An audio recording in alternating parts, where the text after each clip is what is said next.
All right. Welcome, everybody, to another episode of Healing Intentions. This is your host, Dr. Adrian Mehmeti. And today I have a really, really special guest, Dr. Moshe Daniel Block. Welcome.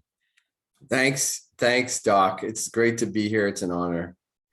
Awesome. Yeah, we've had some awesome encounters over the years. I've taken part of your holistic counseling course that you offer, something we'll talk in depth about.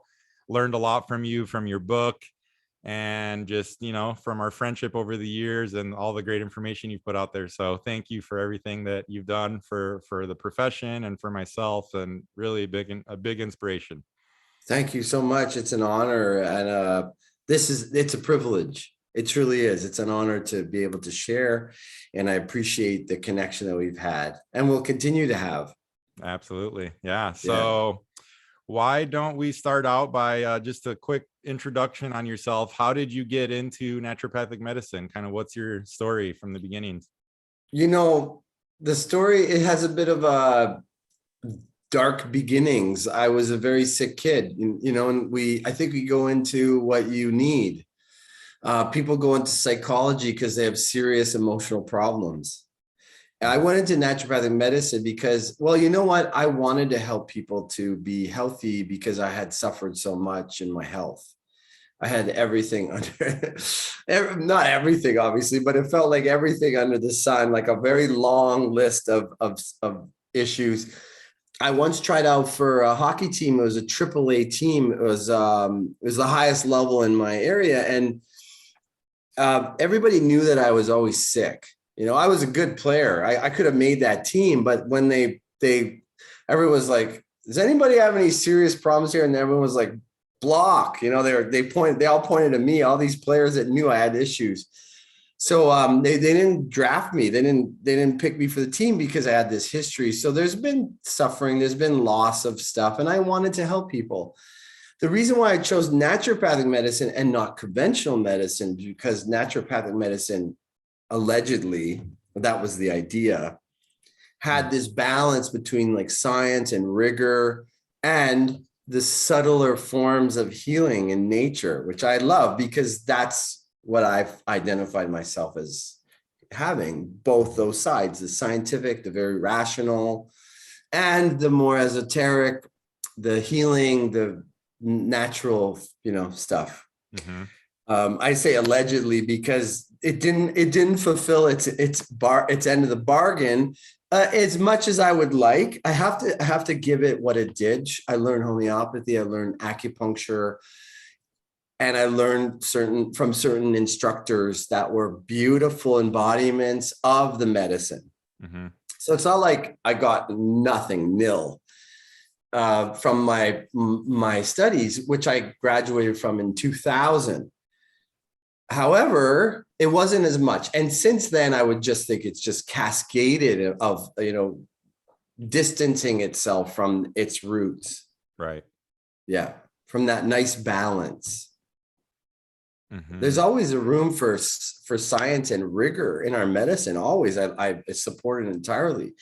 But if you have that very myopic and restrictive reductionistic model, so we have to emulate conventional medicine to be official or credible, that's a big mistake on our parts. Huge mistake. Yeah.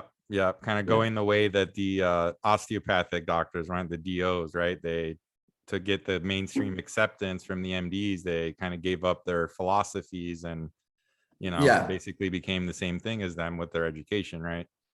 Yeah.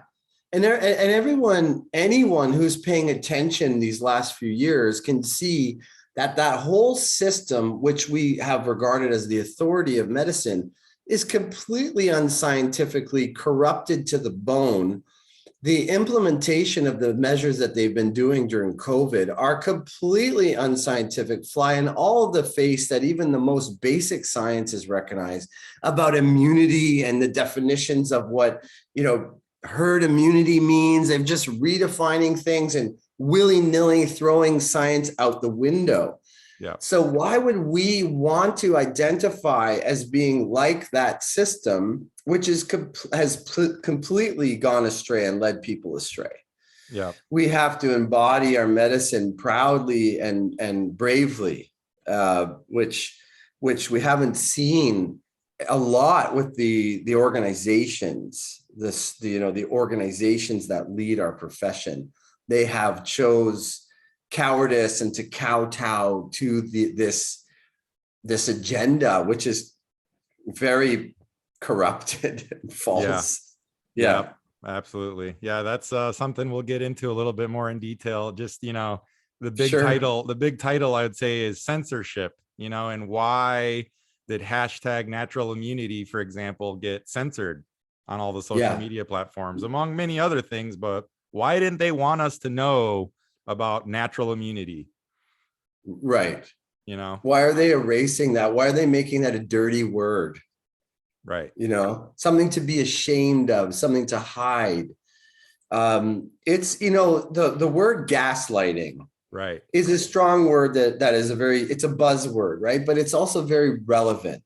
Yep. It's easy to get gaslighted by when the masses are identifying with a certain way of being. It's easy to get gaslighted by your peers when people are touting the same things without really thinking about what they're saying. It's easy to fall into that. Yep. So I think that's one of the reasons why we have these kinds of podcasts, right? Mm-hmm. Where it's therapy for ourselves and for others to have a kind of a solidarity in recognizing, hey, I'm not alone. I'm not crazy because I think something weird's going on in COVID, in our profession, in all kinds of things, right? So that's why we do what we do, I think. Absolutely. Yeah. And you started or helped start, or you did start the NDs for Truth website and got a lot of good information out over the last couple of years, uncensored, really quality information out there to people. And that's my goal and purpose in this podcast, is getting the truth out to people about many different topics that I'm passionate about, all these stigmatized topics, the cannabis, psychedelics, and then just the truth about all this other stuff that, you might not hear on the mainstream. So, yeah, absolutely. I think I commend you on that. I think that is not for everybody. It doesn't appeal to everyone, but it certainly is a call for people to fill in the gaps, because obviously the news outlets are failing us, and they have been for a long time. Right. COVID, I've always been aware of that, but never so much as in the last couple of years. Yeah. I've turned over so many rocks that I didn't even think I had to turn over. Everything is up for scrutiny. Everything that we think we know in science, in our cosmology, in religious belief, in politics, everything has to be scrutinized and discerned, because it's all under an influence that is insidious, very covert. It has often a presentation of appearing very beneficial and very compassionate and very loving, but its ultimate purpose is to divide and conquer, is to disempower people, is to keep them ignorant, is to keep them sick and dependent on the system. Yeah. Well said. Yeah. So kind of circling back to you started into the profession, then what led you into holistic counseling, and kind of what's your path and all of that? How did all that get started? That's a good question. Here's another thing I've noticed among myself and other practitioners as well, is that you kind of practice what you have experienced. I've seen some big doctors get sick. We all get sick. And they went the conventional route. Fine. There's no judgment on that part, because I really think there is a room for heroic measures at the right time to save a life. I really just want to say that. So there's no judgment there, only to say that after they changed their attitude to medicine and started to become more conventional and start to plug conventional medicine more. So what we do, we kind of embrace as practitioners. What helped me heal, so 25, 27, that's I always have to like up the ante when I talk about this. 27 years ago, I was diagnosed with myasthenia gravis. And what helped me heal was mind-body medicine, which was just simply a dialogue from the Options Institute called the Optiva Dialogue. And it's a simple process of asking questions to get the person to answer and reflect deeper, to get deeper and deeper into the subconscious, to recognize what you're really thinking. Because well, ideally, if you're mindful, you could see what you're thinking. But there's subconscious processes which become shrouded in darkness. They're shrouded in the darkness of the deep subconscious and the subconscious. So this process that I went through enabled me to see this core belief that I had, and to change that belief spontaneously. I saw through it, and I had this spontaneous, powerful healing process of this autoimmune disease. I was healed on the spot. And that changed me forever. I can never forget that personal experience of healing that I had. So I wanted to help people that way. And so through the last 22 years of practice, I have been adapting it for naturopathic practice for different forms of pathology. I've been enhancing it, let's say improving it, bringing it to levels that I feel are necessary to address the different kinds of cases that we have. And I've always kind of been that sort of a person where I take something, a really brilliant thing, and I look at it and I like to enhance it. I like to tweak it and maybe make some improvements. I did that with games when I was a kid. I made my own rules, I was like, this is going to make it more fun. So this is just part of my personality to want to bring something forward. And that's what I did with holistic counseling. I brought it forward from this brilliant thing generated by Barry Neil Kaufman at the Options Institute. And and that's what I teach in my program, Holistic Counseling. Awesome. Yeah. Awesome. And I know you have like a certification program, with that alongside the holistic counseling. And that's something I have a couple of good friends and colleagues that are doing that right now. And you have something coming up as well. Might as well share a little bit about that right now, since we're talking about it, if you don't mind. Yeah, sure. Thank you. Let me just show people how to get there. I'll share my screen here. So basically the website is holistic with no W, 1L -counseling with 1L. That's the one that has 1L .ca. And, here you could click on events. You could read about the program. There's some really fun videos about it. There's lots of good, the 4-step process. So step 1 is the foundations course. Step 2 is the online course. Step 3 is the advanced course. And step 4 is the one-on-one.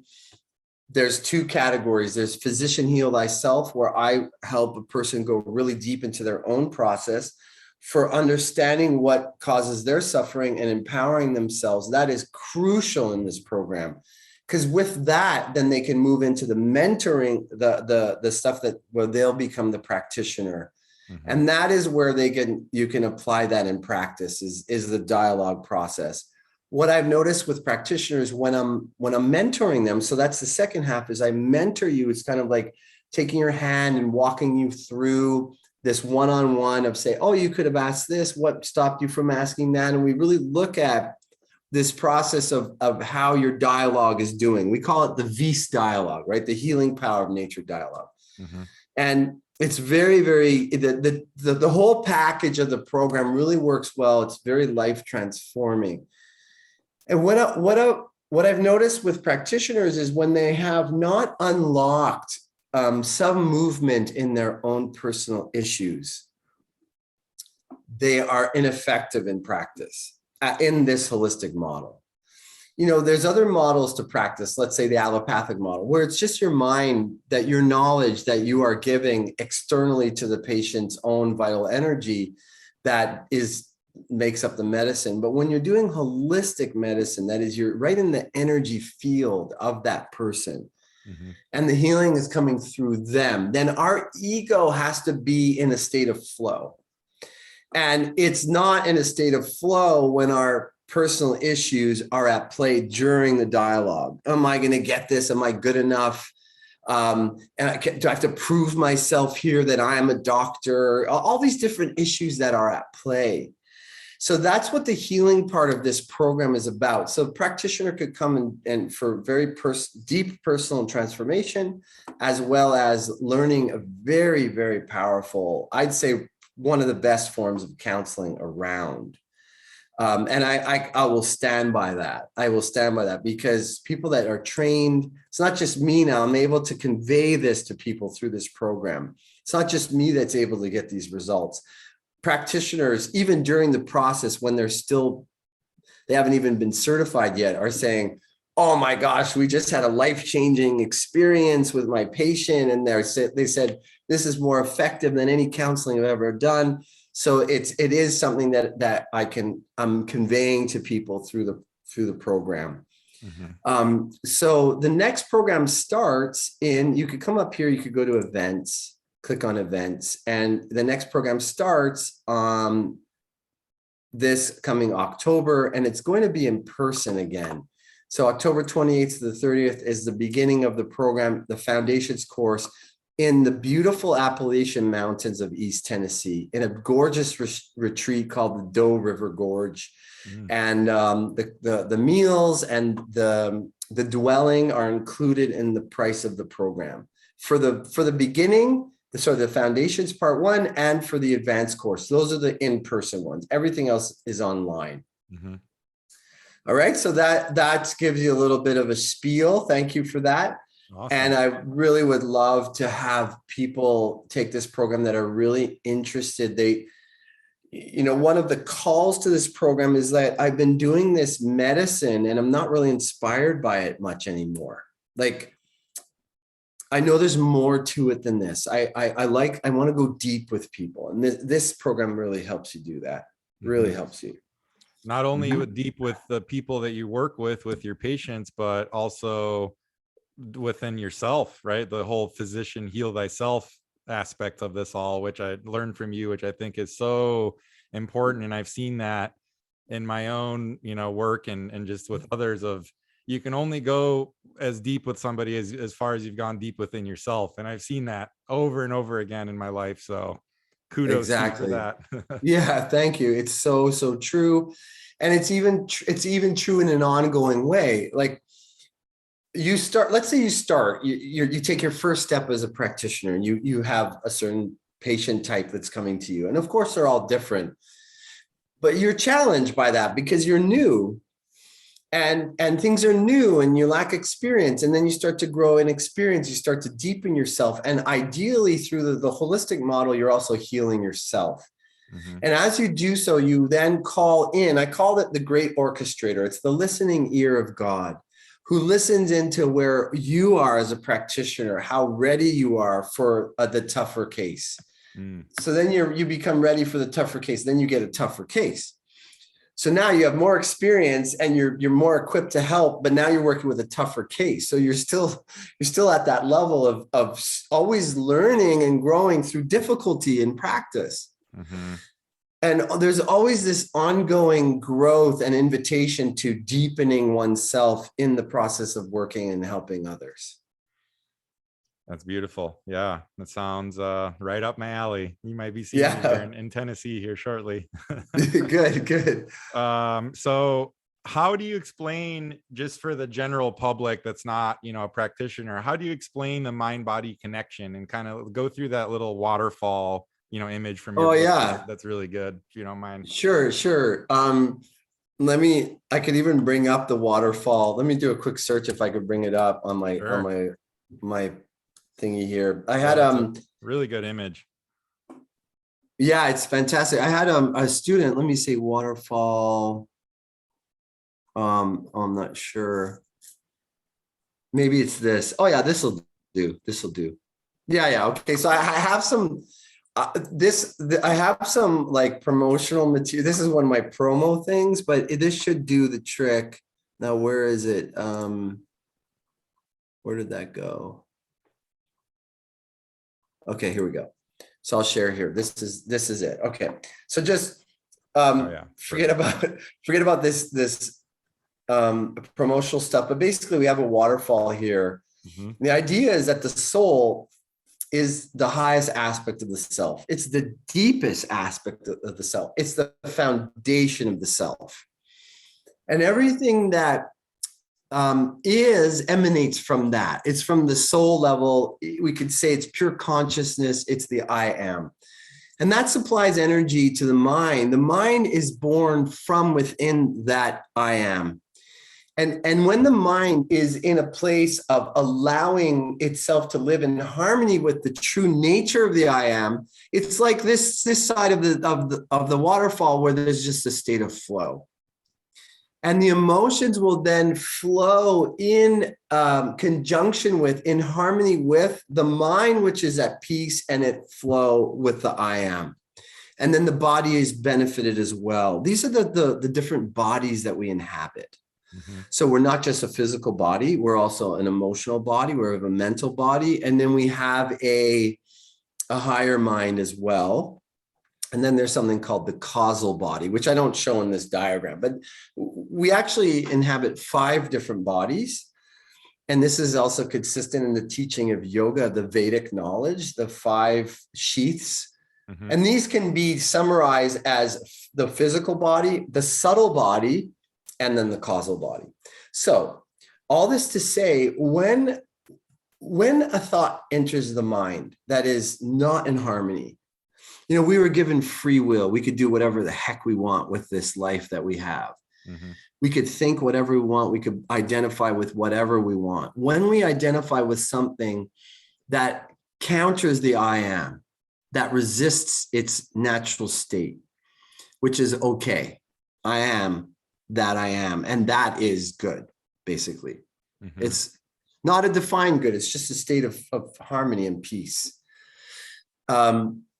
When we identify with something as false, like I am nothing without money, let's say, I use that as an example because I've just had that recently in my practice and I've seen that a few times, or I am not good enough. That's a very common belief that the mind starts to identify. Right. I'm not good enough, and that's why my parents are not loving me. So funny enough, our parents are wounded because their parents were wounded because their parents were wounded. And we get that wound too. When a child is faced with the lack of love from their parents, the child is in a place of love because they're in a place of innocence towards their parents, and they're naive. They haven't grown up to understand the reality of the world. So they tend to do the only thing they can do to justify why the parents aren't loving them unconditionally. And that is they make it about themselves. It's because I'm not good enough. That's why they're not loving me. I am not good enough. Mm-hmm. So in a state of innocence, the mind starts to identify with an answer to just try to justify this painful existence of not having love as that child is entitled to. Mm-hmm. So there enters in the belief, I'm not good enough. That's false. It's not true. It's an illusion. It's a choice that the person is choosing to identify with, which is false. And because they're doing that, it interferes with that natural state of flow in the waterfall. So that the emotion will thereby mirror the belief by feeling not good enough. So the thought is I'm not good enough. The feeling is I'm not good enough. Probably the 2nd and 3rd chakra, maybe the 4th chakra gets blocked. The flow of chi results is blocked. Mm-hmm. And in the 3 treasures in Chinese medicine establishes that the Shen governs the mind. Sorry, the Shen governs the chi, which governs the blood. Mm-hmm. So the Shen is like the mind in this model. And when the mind is governing the flow of chi, i.e. I don't feel good enough, then the chi is going to block, and then the blood will block its flow, and then the body will get sick. Mm-hmm. But illness begins with the thought. It starts right there. That's where illness begins. Dis-ease, right? We say dis-ease. So that's the metaphor. That's the metaphor for the holistic model for mind-body medicine. This is how I define mind-body medicine. That literally mind precedes body, The body is a faithful puppy dog for the mind. The body is in a state of passive reflection for the mind and will reflect what is going on in the mind. And there are some nuances and some balances that we could bring to that. Toxicity will influence it, and that could influence the brain, which then influences the mind. Sure. But generally in chronic illness, this is the model. This is how we really help people, by not getting bogged down into the shoving around of boulders in the level of the body, because the body is only reflecting to responding to what the mind is at, where the mind is at. Buddha said, everything is mind. And that's true within the context of this level of reality: mind, emotions, body. Everything is mind. Body is mind, emotions is mind, and mind is mind, of course. But there is something beyond the mind, and that is the pure consciousness that is beyond the mind. When somebody is enlightened, they are experiencing their true nature, and their mind has come to stillness.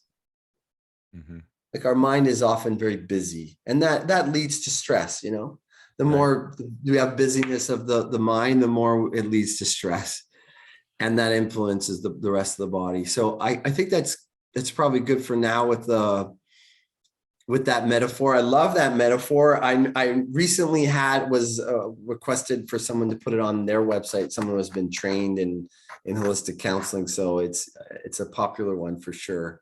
Yeah, no, it's a great depiction of the mind-body connection. I would say definitely thank you for that. And so would you say earlier, you said your ego is not in a state of flow. Would you say that that's like that flow that's broken up there, is that the ego at the top, the mind, all of that's just not flowing down? And so that's why the practitioner is not able to go as deep within people, is that they're blocked. And so they're having issues blocked with, helping people with their flow. Is that how you would kind of describe that?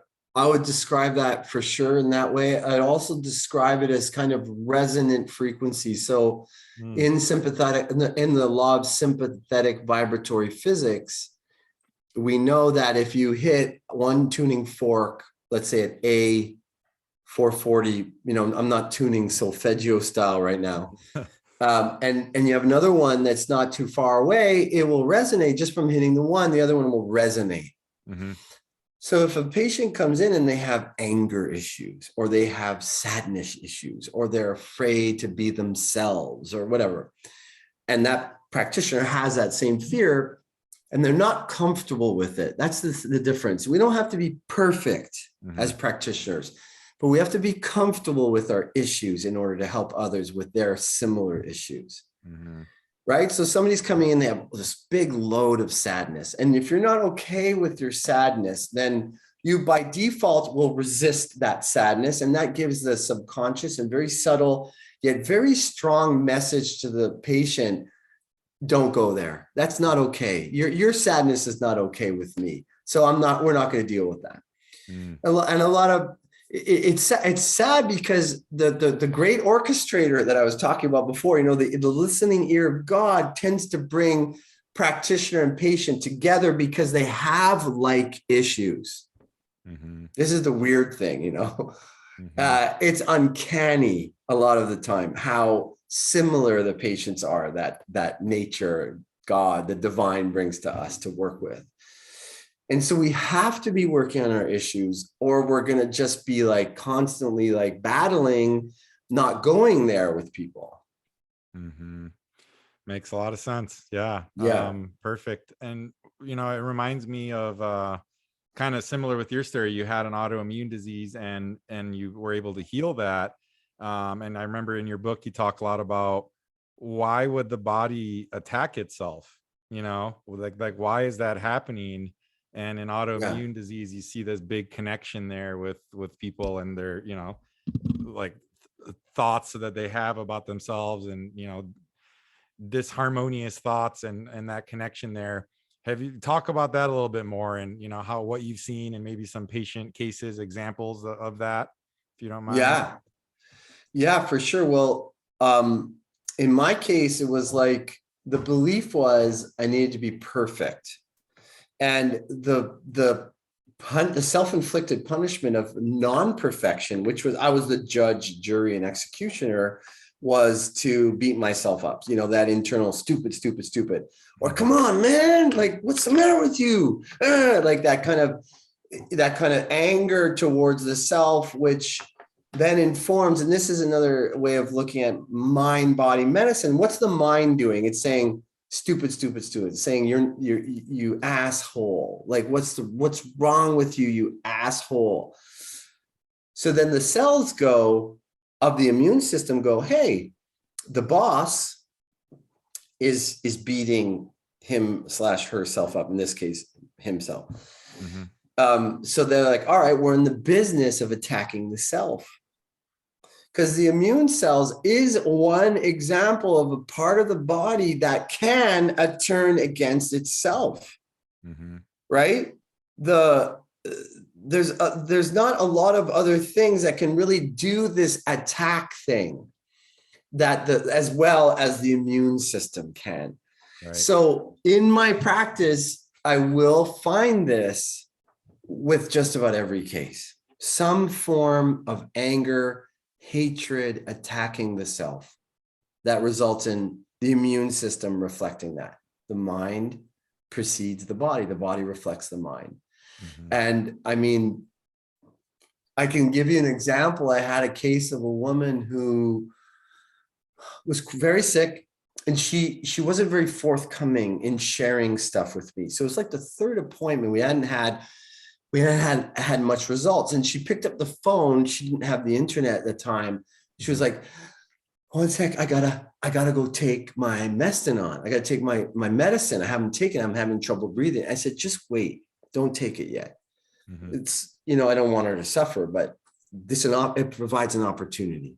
Because mm-hmm. when the drugs come in and they take away the symptoms, then the suffering is alleviated externally. And the person is like, oh, I'm good now. I don't have to deal with this stuff.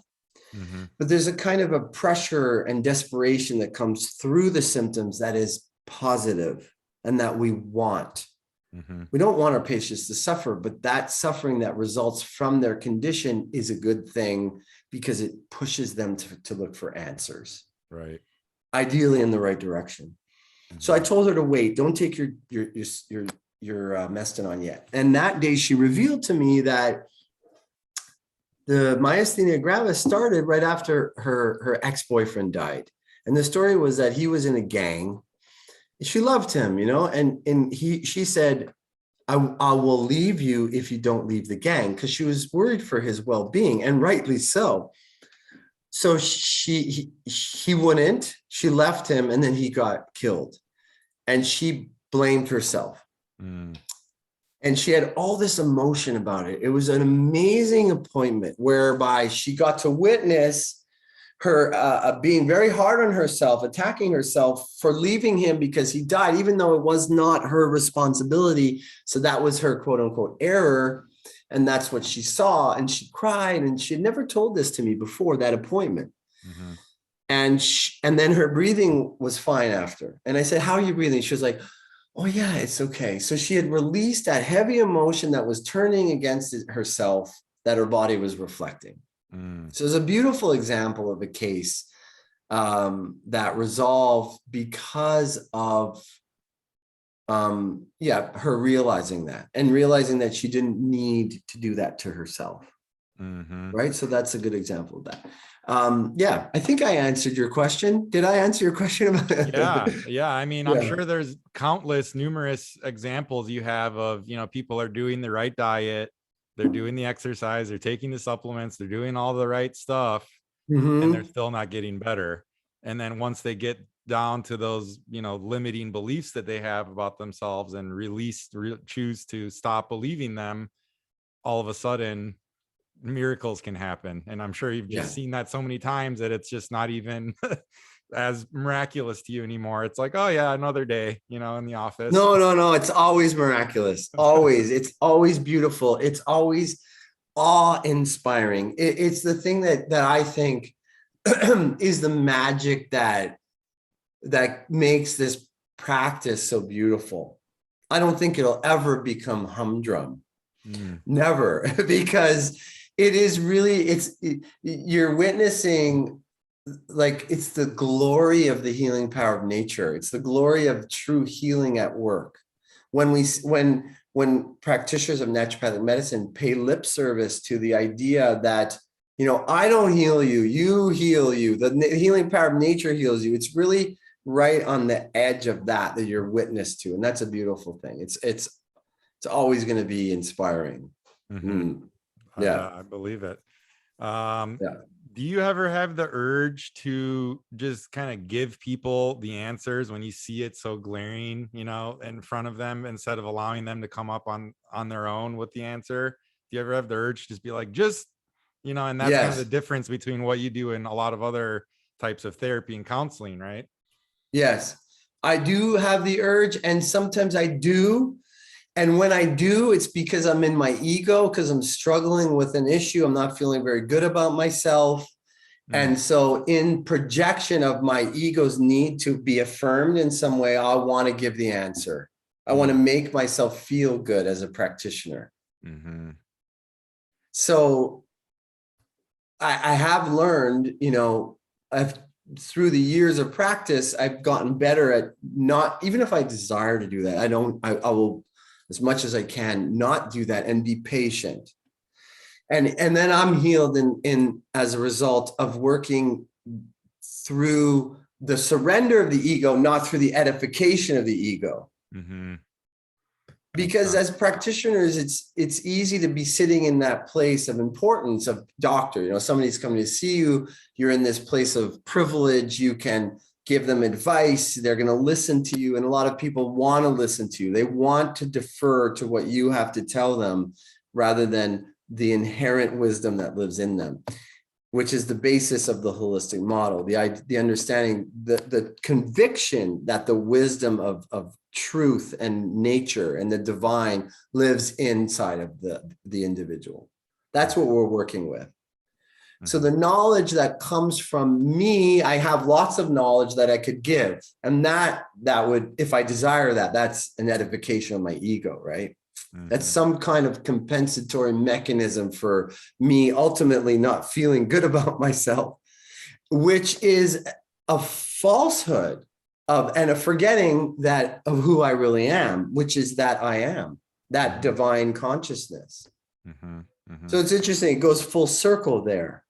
As I embody and I know who I am, it enables me to totally trust in the knowledge and the wisdom living inside of that person. And therefore, it inspires me to want them to see that for themselves and not to just give the answer. So the training in holistic counseling is to really, I don't know, for lack of a better expression, hammer that home. Hammer that home that's what's going to really serve people. In some instances, my experience has taught me that it's okay to give a little bit of a tidbit here. I'm going to give a tidbit. Give a little tidbit at the right time, but not to change that dynamic, because it's very easy for patients to defer to the doctor. And when they defer, it's the change in momentum can happen with one thing that the doctor says. So you'll be asking questions and the patient will be something like this. And they're looking within. You could tell they're considering it. And then you say something like, right? And then they're like, oh yeah, okay, tell me, They've just transferred power from themselves to you, the practitioner. And it's very easy to fall into that. So we try not to. We definitely try not to. Makes sense. Makes perfect sense. Okay, cool. So switching gears a little bit, just more high level, naturopathic medicine, there seems to be like different ways that people practice and what we're taught. And obviously we're big supporters and believers of the vitalist, paradigm. Talk a little bit about that a little bit more and what vitalism means to you and why vitalism and how that's different than, green allopathy and all of that. Sure. Well, there's like even there's obviously even categories of vitalism, and there's depths of vitalism. There's, a vitalist acknowledges that there is a vital energy that dwells in the body. And by accessing that vitalist energy, that vitalism, we heal the body at a deeper level than at the molecules with supplements and drugs and stuff like that.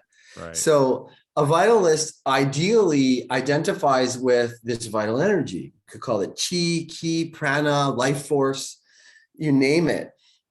Now, I find that the body of vitalism is held in a lower level than what the mind-body connection brings it. So mind-body medicine is very vitalistic. In fact, it powerfully releases the vital force to resolve imbalance and unhealth in the body when the core issue that altered the vital force is released. And that core issue is in the mind.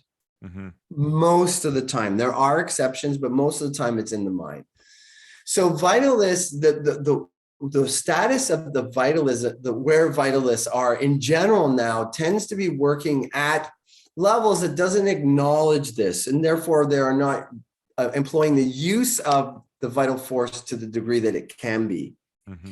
However, if we compare the allopathic approach of like, this is your disease, and we got to remove the symptoms of your disease through whatever means, supplements or drugs or surgery or whatever. The vitalistic approach is much deeper. Vitalists acknowledge the beauty of homeopathy and acupuncture and using hydrotherapy to stimulate the vital force so that the vital force heals the body. And all of that is really beautiful. And any knowledge that we have as naturopathic doctors or other practitioners is helpful in certain cases where we can't offer, or the solution doesn't lie right at the mind-body level, the mind level, because there are some cases where the person's vital force is so low, they're so bogged down by their disease, they're so depressed, they're so manic or whatever, that the subtlety of that we need to get into, and with the questions, it's like a jungle and we can't go there yet. So it's really excellent to have at our fingertips these tools, the vitalistic tools that are what I would consider the traditional and true form of naturopathic medicine.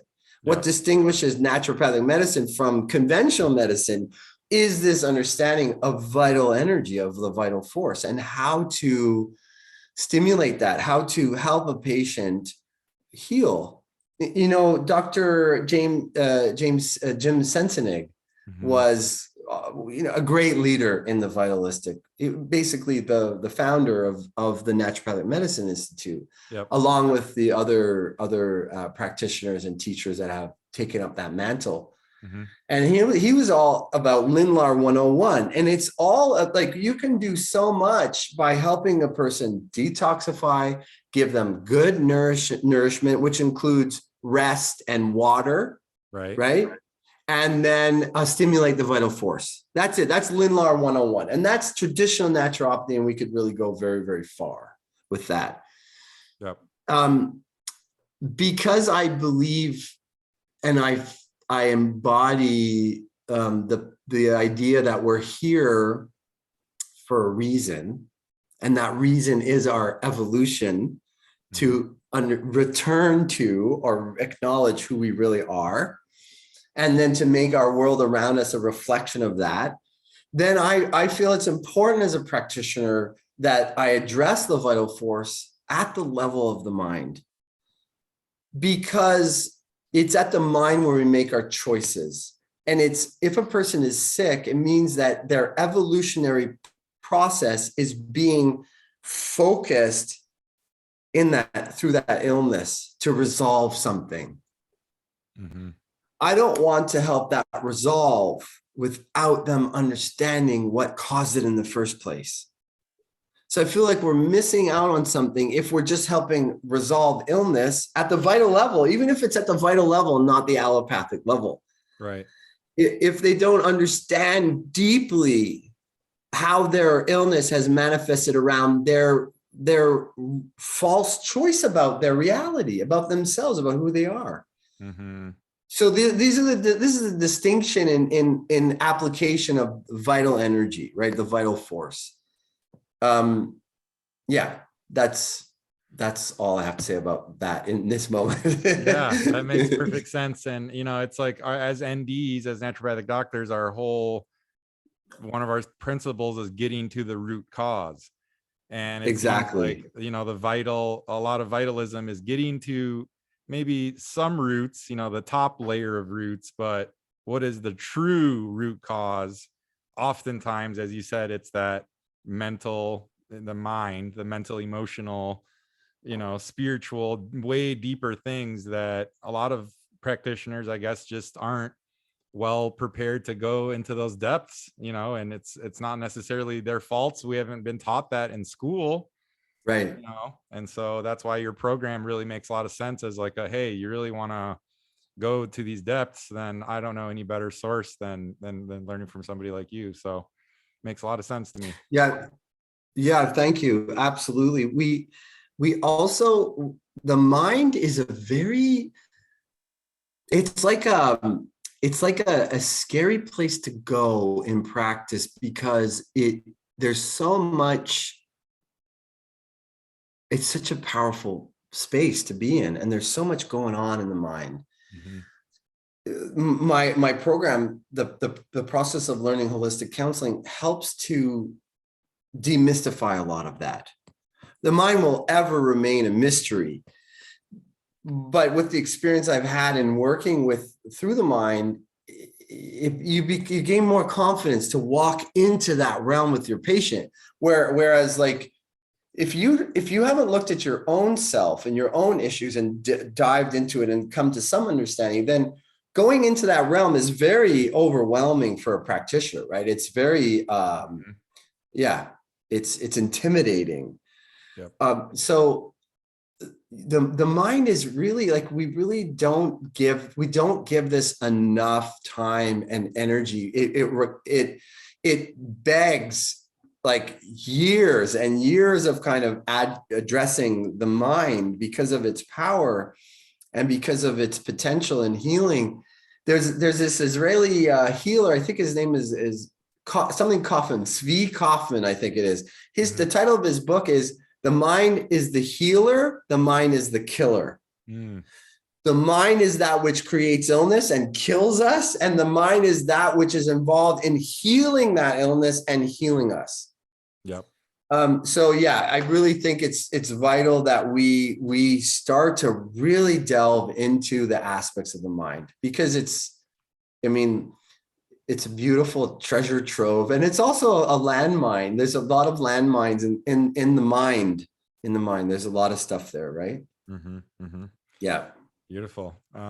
Okay, so switching gears a little bit, I know one of your topics that you love to talk about, alchemy. What in general, what is alchemy, and how does that kind of fit into everything that we're talking about here? Well, I've always had this dream of alchemy, the philosophy, the way to look at nature through the alchemical lens. Mm-hmm. I've always wanted that to be a part of naturopathic medicine. Theophrastus von Bastus von Hohenheim, aka Paracelsus, we acknowledge him as a forebear in naturopathic medicine. He understood in the 15th century the law of opposites. Sorry, the Hahnemannian Similars. Thank you. That's the law of he understood the law of similars. He knew that principle. He was incredible with the use of plants. But what we don't know about Paracelsus in naturopathic medicine is he is heralded to this day and deeply studied and embraced by the alchemists of today. his alchemy was brilliant and deep, and his writings on alchemy are incredible, plus his cosmology of understanding the planets and the Old Testament. Like he gave treatises on all of these topics. When we look at alchemy, I feel like alchemy is a kind of a science and an art that unifies a lot of the different aspects that I have always loved. Astrology, the study of the stars, the zodiac signs, the influences of planets. Those planets have influence on plants that we can take, and the animals that we can take homeopathically, herbally. You know, obviously herbal medicine, there's these things called rulerships. So the sun rules rosemary. It rules dandelion. What is the sun's rulership? What is its rulership in our own personal chart through our astrological sun? Or literally where do we have Leo? Leo is ruled by the sun. In alchemy, there's a principle that the symbol, the zodiac sign, the ruling planet, the ruling animal, they're all, you can understand them as one big family. And that way we understand the similarities through them. So what rules the sun in alchemy is gold. What is the symbol of gold? It's the 0 with the dot in the middle. Well, that just so happens to be the symbol of the sun in the zodiac. That's where your sun is. It's this where you have this planet, this luminary, the sun, ruling you. So if you have an issue with your sun, you have an issue with self-confidence, with identity, and it also influences the third chakra. So alchemy has this potential to really teach us just a way of viewing the world through nature that is expansive and beyond just the regular science that we have. That's one aspect of alchemy. Alchemy also deals with the transmutation of substance. So there's internal alchemy, which I think is beautiful, and there's also lab work alchemy. And I'm a both kind of person. I don't believe that alchemy was just meant to just be practiced internally, and the lab things are only metaphorical for what's happening within the person. I think that the alchemist's substance is a reflection of him or herself. And as they grow, just like in practice, you grow and you get these tougher cases. Well, as you grow in understanding nature and creation, your substance that you create grows with you until the ultimate goal of the magnum opus, that is the Philosopher's Stone, which is not just a creation of J.K. Rowling and Harry Potter. Right. Funny, she used the name that Dumbledore got the Philosopher's Stone from Nicholas Flamel, who is a true historic alchemist. Wow. Who was a master. He was an adept who allegedly had the Philosopher's Stone as well. So the Philosopher's Stone, that's a big part of alchemy, but it's like that's not the goal. That's the trap of the ego of the alchemist. The Philosopher's Stone, it's a path to the divine. That gold is in its crude form is not what we're after. We're not after gold. The gold is a means to an end. That's all that the alchemist sees gold. Gold, it's what lives inside the gold. And there was an alchemist called Philalethes, who is also a part of the member of the Royal Society. I'm forgetting his common name now. Anyway, he had a book called Opening the Doors of the Shut Palace of the King. So what is the king? The king is gold. The palace is shut because gold is shut in this physical world. But inside of the gold lives what we might consider the philosophical gold, or the sulfur of gold. And that sulfur of gold is what the philosopher, the alchemist, is after, is opening up that. And does that exist also in the self? Yes, it does. It does. It's consciousness. It does. Opening up consciousness, right? So, I mean, I rarely talk about this, Adrian. I could talk about it for a long time. I don't know if you want me to keep going, if you want to ask me anything about that. I could just tell you one other thing. I'll tell you one other thing, and then we could go wherever you want. Mm-hmm. So the Philosopher's Stone, one way that you know you have the stone is one of the tests is that you can transmute base metals into gold. Mm-hmm. So the metaphor here is very powerful in that in the earth, metals grow from the substance which is called the mother of metals, or we could say Gur, G-U-R. And when the climate or the earth is conducive and has all the pure elements to build the metals evolve through this, what's called the golden chain of Homer, to gold. They actually become gold. All metals in their evolutionary process result in the formation of gold. This is alchemical philosophy. You're not going to learn this in metallurgy in an engineering program at a university. Right. But this is alchemical philosophy. When the soil is sick or there's some poisonous corruption in it, then the metals get locked up in their evolutionary process. And they get stuck where they are. So lead will result. Lead is a sick form of gold. It's an unevolved form of gold, and mercury as well. And then silver is one step before gold. Silver is actually almost gold, we could say. So when you have the Philosopher's Stone, it's actually a universal medicine, or it's a medicine of metals, that it evolves, it corrects that corruption in the metal that stopped its evolution to gold. So it removes the corruption, it flashes it out, and thus transmutes it before our eyes into gold. So that's alchemy. You know, it's the practitioner, if they're worth their salt, and that's an important pun in alchemy. Right. If they're worth their salt, a true philosopher of alchemy it doesn't care about the gold, crude gold. They care about their own evolutionary process, just like the metals that get stuck. So do we humans get stuck in our evolutionary process. Mm-hmm. That makes sense. Wow. And so is that why people would ingest monoatomic gold? Is that kind of they're trying to speed that process up in a way?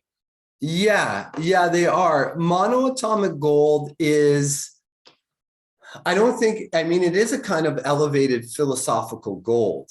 Mm-hmm. And it is for consciousness, and it's nootropic, just like gold in nano form, like the gold that you could eat, potable gold. You could eat gold in nano form. It's digestible and it's absorbable. So yes, but that's not exactly the same as a philosophical goal.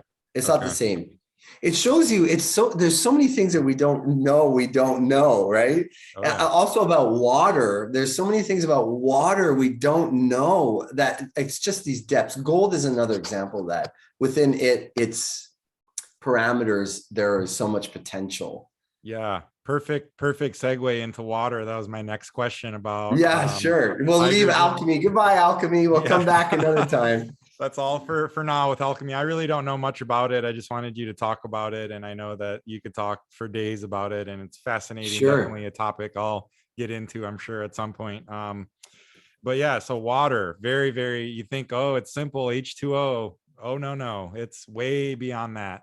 So what is your knowledge, experience with the hydrogen therapy, hydrogen gas, water, and the Brown's gas, whatever you call it, but how do you talk about that?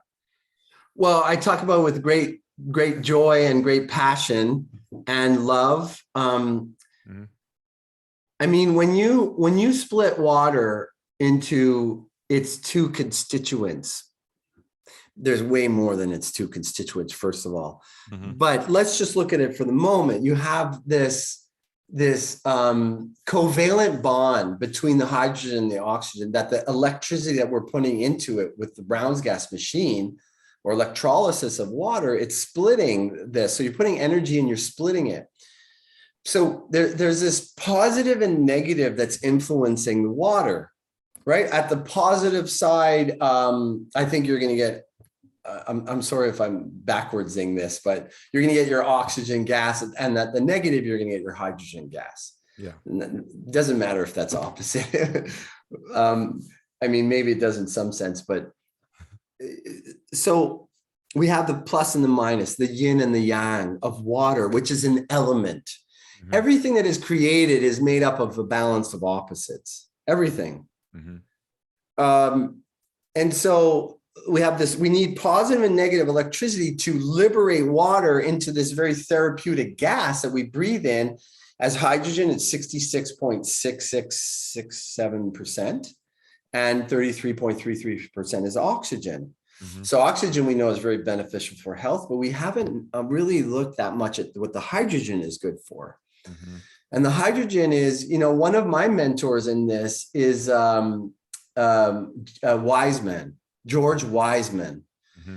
And I say a wise man because he's a wise man. He's really advancing this technology. And the hydrogen, he literally says that as we age, we dehydrate. I think even a conventional medical doctor will agree with that. Yep. You know, your tissues dehydrate. You become a little shriveled up. You shrink. This is the aging process. Right.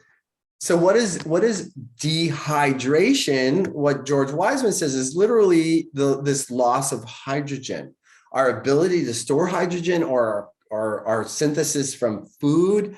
Something is lost in the process, and by inhaling hydrogen, you can rehydrate at a very deep level, as well as drinking hydrogen-rich water, mm-hmm. which doesn't store very well. So don't bother going to the store and trying to buy a bottle of hydrogen water, because right. after a few hours, it's gone. Yeah. And even if you store it in a very fancy, high-tech, expensive vessel, maybe you double or triple that shelf life. So right. hydrogen, I'm sorry, companies that supply hydrogen water, yeah, it's better to get it fresh right from the vine, right? Yep. So now here's what I was getting at with the positive and negative. In any system that has positive and negative, you get the balance of the two. Mm-hmm. So we always look at things in dualistic and polarity, but what about the unity of the two? Mm-hmm. So in the middle of every pole of positive and negative, you have this neutral balance. And that's what George Wiseman refers to as electrically expanded water. Mm-hmm. It's another phase of water. It is, I call it the magnetic neutral water. It is the magic, I think, in it. So hydrogen is great, oxygen is great, but it's this altered form of water, which is neither gas nor solid nor liquid. And it's kind of plasma. It's an expanded form of water. It's water, but it's not in any of those realms that we're used to. Mm-hmm. And that is highly charged, mm-hmm. highly energetic, and highly hydrating. Right. And it's energizing. Like when I don't do my Brown's gas for a while and then I sit down and I inhale, I'm just like, I can feel all my cells are that much more alive. So there is something that's very special about it. And what I love about it, I love simple things. I love inexpensive things. I love the idea that you can take a little bit of electricity. You don't need a lot of wattage to split water. If you want to get a lot of gas, you start to need more. But when you know how to engineer that, like with a lot of plates and how to space the plates, you need less power to split the water. And then you can hydrate yourself. And it's very healing as well for certain conditions. Mm-hmm. Mm-hmm. I think there's a lot to discuss about this, things we don't know about water, you know? Absolutely. Yeah. That's something that I know Gerald Pollack talks about with the fourth phase of water. He has a whole book on that and everything. I believe that's the same thing or very similar, that matrixed kind of a gel. And that's the way that the water is in our body. So when we consume it, it's able to just like instantly hydrate us. And then that hydrogen is the most powerful antioxidant on the planet. And so, I mean, it's Right. able to get directly into the nucleus of our cells. So it's just like such a powerful therapy. And the fact that it's not everywhere yet, it's just, it's amazing. But I think that's why it's important to be talked about. Right. And people can seek out their own knowledge. If they're do-it-yourselfers, they can build their own machine. George Wiseman on his website, Eagle Research, has a very good resource to build your own unit. I built my own first 2 units, and then I bought a unit from him. And by the way, I'm a distributor. I get a little bit of for a sale, and I can also get a discount for somebody if they use the code Dr. Moshe Aqua. If that doesn't work, it's Aqua Dr. Moshe. I think it's Dr. DRMOSHEAQUA, Aqua, like that. And then you can get a discount on this very beautiful machine. Yeah, exactly. And there's a lot more that you could do with hydrogen technology. You can burn it for fuel, to power a car, for heating, and to use a torch. So people are using hydrogen gas to weld. And there's this little stuff that's pure water that forms when you're welding or when you're burning the hydrogen oxygen blend, that the water, when you light it on fire, that hydrogen oxygen come and they form water again, and it's referred to as new water. And new water has mind-boggling properties that Wiseman talks a little bit about, and other people talk a little bit about. It forms very slowly when you're using a torch. And if you can collect that water, basically what you have in your hands is pure potentiality, very, very high energy, pure potentiality. Wow. So I've seen people say, you have electric charge, tell the water. And then if you touch it, zap, you get zapped by the water. You are like gasoline. They could light the water on fire. Wow. I'll tell you one story that I heard through George Wiseman's telling the story, that there was a company, these gentlemen were selling minerals, life minerals, like from the sea, right? That we offer our patients for remineralization. So they had a product that had 30 minerals in it, and they had it up on a shelf. And then they made their, they were making new water. They didn't know what they had. They just had like a liter of it that they had made from welding or something like this. They put it up on a shelf, and their mineral bottle was on the shelf as well. And the sun was shining through the mineral water into the new water. What happened was some crud started to form in it, and it made this like crud in the bottom. They're like, what is this? Let's just, for shits and giggles, analyze this. They analyzed it. It was all 30 minerals from their product. Wow. The sunlight had brought the information of these minerals into the water, and it had physically manifested those minerals. Wow. That's amazing. It is amazing. I think I would like to see naturopathic doctors be on the cutting edge of this kind of research. Interesting research. Yeah, I would love that. Yeah. I would love that also. Wow, that's got my wheels turning there. Cool. Right? I know, me too. I haven't played that enough at all, actually. I haven't played at all with new water. It's something I want to do. Well, awesome. Beautiful. I actually at the Vital Gathering in Scottsdale, Gerald Pollack is going to be there talking about the fourth phase of water. So I want to bring this up to him and see what he says. Oh, that's cool. I didn't realize that. That's good to know. Yeah. Hopefully he can make it out and join us and hang out with the whole NMI crew. I know it's last minute, but I don't know if I can. It's first of all, it's my birthday. I know we have something planned with my family. I already said that, and there's just so much going on now in developing where we have a little like homestead where we farm with animals and plants, and it might be a lot to leave right now. Yeah, understandable. And that's actually a Yeah. perfect segue into, you used to live in Canada and now you moved. Yeah. So what prompted that move? Talk about that a little bit. And I know we could talk about this for a whole other podcast episode, but Yeah, briefly. it's a sad story. I hate to say it. Mhm. Canada, it has become a totalitarian regime. There's no democratic process. You know, the whole idea of democracy is a little misleading too, but that's Right. another topic that we won't get into. But we were concerned for the well-being of our kids. Mhm. And medical tyranny, medical kidnapping. They've gone absolutely insane. And Yep. Canadians are fighting. I mean, you saw that whole truck convoy thing Yep. that Trudeau treated as a bunch of criminals. They were peaceful protesters. You see the response of the government. They seized millions of dollars that were raised, voluntarily given to these truckers for this very intention to support them. They illegally seized those assets. You could just see the government right before our eyes, blatantly, illegally killing the Constitution, enforcing a totalitarian regime. And Yep. it's not like parts of America aren't doing that as well. Right. But in America, you have people who understand their law better. And you have places in different states that love freedom. Right. And the Constitution. I know it sounds so silly to have to say this out loud. I know. But they actually love the Constitution of the very country they live in, right? Right. Right.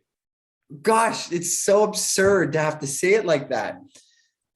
Whereas there's a lot of people, the whole, I grew up, I'm a hippie kind of guy. I'm a lefty. I've always been a lefty.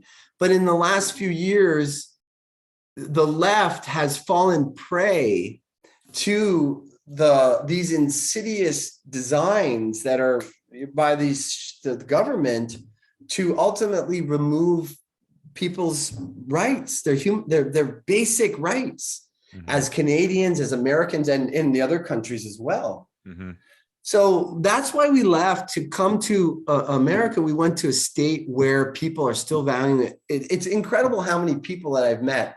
At the park, the kids are playing. Hey, how you doing? Where are you from? Oh, we're from Missouri or Minnesota, or we're from California or New York.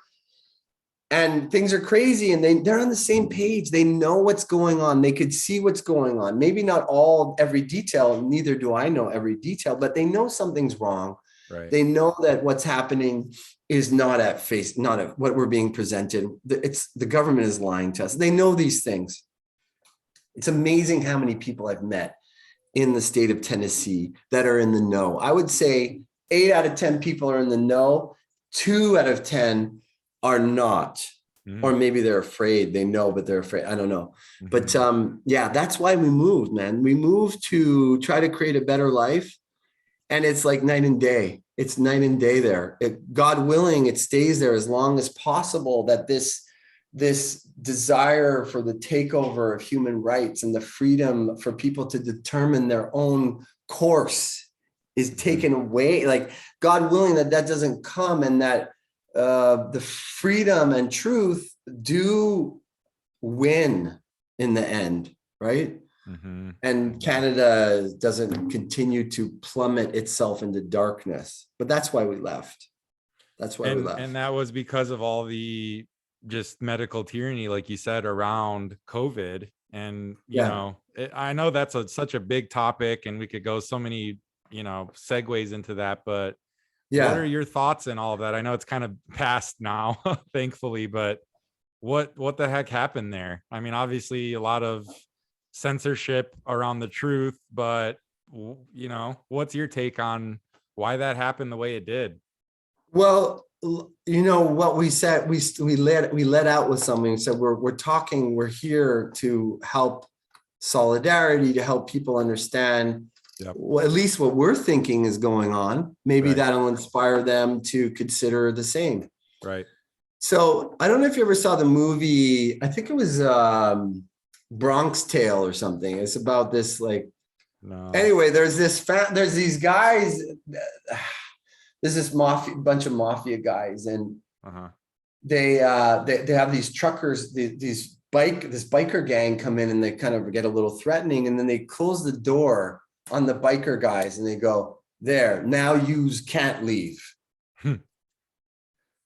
They closed the door on them so they couldn't leave. And that's exactly what would have happened to us had we not left Canada. The right to travel, which is right in our passport. It says this is a document that gives you, the Canadian, the right to freedom to travel. But that was denied because of a medical, like our choice to not take the experimental, whatever you want to call it, shot, right? Right. So that was taken away, and we saw that coming. And one of the things that, you know, sent a chill from the tip of my toe up to the top of my head was I read this about a Hungarian Jew. It was an account of Nazi Germany. They said, you know, we thought this and that. I'm going to totally kill this quote, but the essence of it is, when they forced us to wear the star, then we started to get a little worried, right? So starting to identify, oh, you're vaccinated, you're not vaccinated, to start to split society. You have this right, you have this privilege because you've done as the government told you to do. And many people have gone against their good sense in doing that. It's a total compromise. In order to be with their family, to be with grandma. Some people have done it to be with grandma. Some have done it to keep their jobs. Right. So this is a totalitarian regime that's coming in. It's one arm of an octopus that has many different arms to push people into the direction of totalitarian control by an elite group of people, and that are, we can call them technocrats, we could call them globalists, we could call them the heads of the different royal families and corporations. You know, what we're seeing today is a loss of the division between the political structure and the corporation. The corporation is acting on behalf of the political structure, and also the corporation is influencing the political structure in how it should operate. Policies are being created both ways, which is a nightmarish revolving door situation where a handful of elites get to determine the course of action and course of decision making for the whole world. And that's what I see happening. And as soon as COVID started, because I had been trained, you know, I've been watching David Icke for many years. And with conspiracy, I said, now they're making their end game move here. COVID is one arm. The manipulation through the global climate change is another. I'm in favor of being environmentally clean and safe and sound, 100%. But the manipulation, saying you humans, you can't take care of this world, we're going to do it for you. It's just another way to shame people into feeling bad about being a human, to take away their God-given right to self-determine. This is the basis of the Constitution in the United States and Canada and all the countries. It's like, you have these rights, but they're trying to convince us to not realize those rights and to be cajoled into the relinquishing of what is our rights. Nothing can ever relinquish your right to self-determine unless you give it consent. I had just as you were doing with me, I worked with Dr. Christiane Northrup, you know, the brilliant medical doctor who's wisdom. She's beautiful, a beautiful soul, brilliant, courageous, and very informative. We were talking about vampires, oddly enough, and evil, right? Yep. A vampire in vampire lore cannot enter into your house unless you invite it. And that metaphor is so important for what's happening today. People are inviting this into themselves by taking the medicine, the experimental shot, by acquiescing their power. They're inviting that control. It's very important not to do that.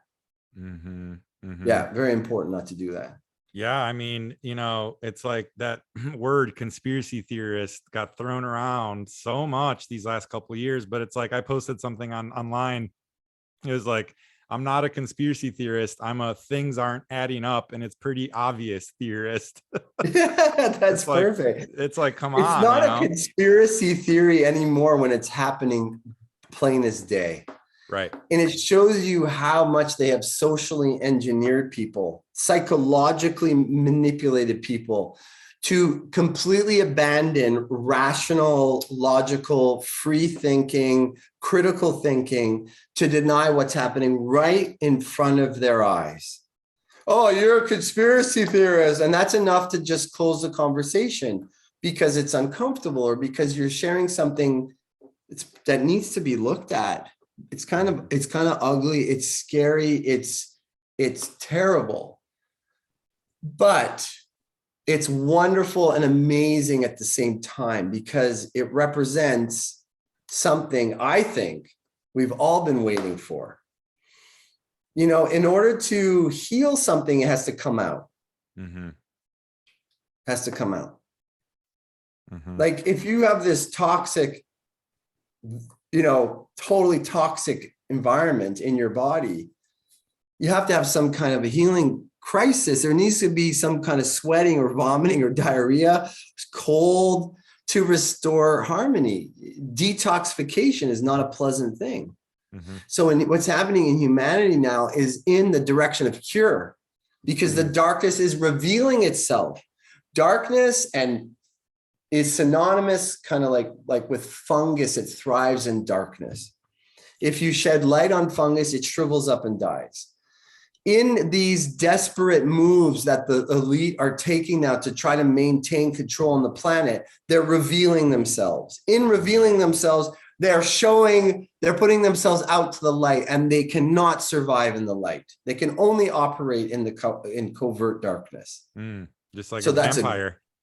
Like a vampire. Another good check mark on the importance of the vampire metaphor in this day and age. Wow. Yeah. Very powerful. Yeah. Well said. And I agree with you. It's forcing people to wake up to what's been going on and kind of shaking them awake of like, oh, maybe I can't trust the CDC and the FDA and pharmaceutical companies like I once did. Maybe I'll start questioning it a little bit, and down the path you go. It's a good thing. Exactly. Ultimately. It's like that first step might be the most difficult because it involves having to accept that you've been lied to and been manipulated. And all of us, even those that are awake to the degree that we are, have to continuously discern what thoughts that we have and what we identify with and what has been put there through manipulation. No topic is untouched. Yep. We've been indoctrinated since we're little, wee little things. So every cosmology, every belief, every way that we identify ourselves has to be looked at. Absolutely. And a lot of people don't want to do that. But I say, get over that. Just get past the hump, and then you're going to see the lies everywhere. You'll be able to start becoming an expert at spotting the bullshit as soon as it happens. Yep. Like in movies. Have you been to the movies lately? Oh yeah. Oh, definitely. The agenda it's dripping off of the movies. Yeah. I saw probably one of the worst movies I've ever seen in my whole life a few days ago. worst in the sense of just sick. It's sick up here. It was everything, everywhere, all at once. I think it's Marvel Comics that put it out. Yeah. And yes, they do have some beautiful conclusions, which they're going to do because they're not going to leave you hanging, because then you're going to totally dismiss it. But the agenda is to reprogram people's minds away from truth. And that movie is heavy into that. I could go, I even want to start a website on like spotting the agenda in the movie, you know, Well, yeah, I mean, it makes a lot of sense. And if you look into how involved Hollywood is with all of that dark agenda, like you talked about, and yeah, it's pretty sick. It's pretty, it is. Yeah. But okay, so I know we have a time restriction here. I know we could go on for a long time on all of these topics, but kind of wrap it all up. We started in the beginning talking about the naturopathic community, and just kind of maybe for some leaving on a positive note, maybe not, but how would you say is your feeling of the best way that we can unite as a profession, or just as you know, a human race? Like, how do we come to unification here instead of the polar, you know, the separation? How do we unify? Right. Good question. So I think it's more like, how do we separate the wheat from the chaff, basically? I think that it's time to know where you stand, know who you are, and not to waste much time with those in the profession that have been very deeply psychologically manipulated into a kind of a psychosis. There's a psychological psychosis that has descended upon the world, and the naturopathic profession is just a microcosm of that. And if, you know, don't bother. Let me put it this way. I will never turn my back on someone who comes to me for help. I don't care what their problem is. There is an exception to that, is if they're heavily into taking medical drugs, conventional medical drugs, and they don't want to stop seeing their doctor. Then just from my experience, it's not going to work, because that's a total opposition of models there. The model of mind-body medicine doesn't work with that. Right. It's like shooting yourself in the foot and saying, oh, can you fix my wound? And then you shoot yourself in the foot again. I'll put some cream on. Okay, shoot yourself in the, no, it doesn't make sense. Right. So if anybody came to me from that model and they were seeking help, I would 100% want to help them. But those that are still very heavily identified, it's not that it's too late for them. It's just, I'm not going to help them. I don't want to try to unify with psychosis. Right. And I think that this is part of another arm of that octopus of the agenda to erode humanity's heart and soul and mind. They got at the different forms of medicine. Conventional medicine's way in the bag, and now naturopathic medicine is in the bag, where naturopaths are embracing this completely unscientific, non-vaccine. Right. You know, I wouldn't even bother having arguments. That's what I would recommend. Right. I would just maintain your integrity, do what's true, stand up for what's true, express oneself. Yes. But I don't think the goal right now is to try to bring these two, you know, sides together, where one is seeing what I think is reality, and the other one is seeing, it's like another entirely different perspective, different reality. And they don't meet. It's not like, oh, you have your idea and I have my idea and let's all frolic through the woods together. No, it's not that. I think it's like, you have your idea and you have been manipulated into seeing that, and you're suffering from a dis-ease of the mind that is like psychosis. There's an erosion of critical thinking in your mind. Right. And how do you can't reason with someone like that unless they want to and they're looking for help. That's different. Yes, right. Then yes. Right. Right. So I think that the profession must and will, to survive, to preserve the roots, split off from the other part of the profession that is, you know, embracing the mainstream narrative. Yeah. The mainstream narrative is completely unscientific. It doesn't make any sense. It continuously contradicts itself. It doesn't hold any of its promises. It's like a crazy person. Why would you follow a crazy person? Why would you try to unite a profession that has gone insane? Aspects of it. So I think in our profession, we have to stick together, those of us who are in the know, aware of what's going on, and, you know, pray and give lots of love to those who have become lost in this dark agenda, have our doors open to them. But I don't know, maybe you feel inspired to try to do something about that. But that's my advice, to save your energy, because we need it now. The bombardment is very intense on all levels. Yeah. I think we need our energy. We need to unite with like minds and healthy minds now. It's important. I just want to say, you mean it's not scientific to stand 6 feet apart from each other and then be next to each other on the plane? And they said no more masks, and now they said no masks again. It's literally like comedy. It's like, how can you take that seriously?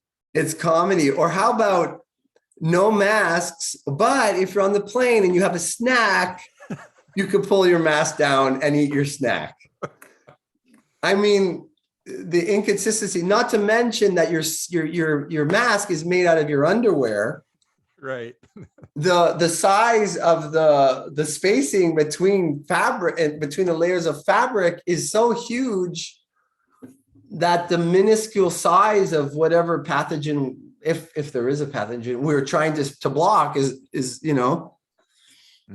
Yeah. It's like stopping mosquitoes with one of those tennis court fences, right? Like those, they're like big links between it. Anyway, right. Not unscientific. Exactly. Yeah. No, well said. And I agree with you. And really appreciate you for, like I said, for everything you've done and who you are, and continue shining the light and you know, leading the way with all of the things you do. So I appreciate you, and thank you so much for your time, and I'll see you real soon.